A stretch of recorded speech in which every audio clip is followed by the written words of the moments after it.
This is the reference unit that was just synchronized a few moments ago.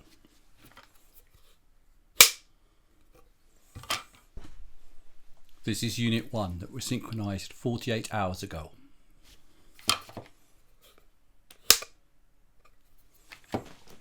This is Unit 2 which was synchronized 48 hours ago.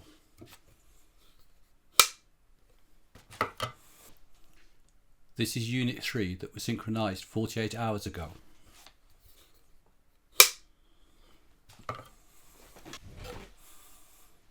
This is Unit 4 which was synchronized 48 hours ago.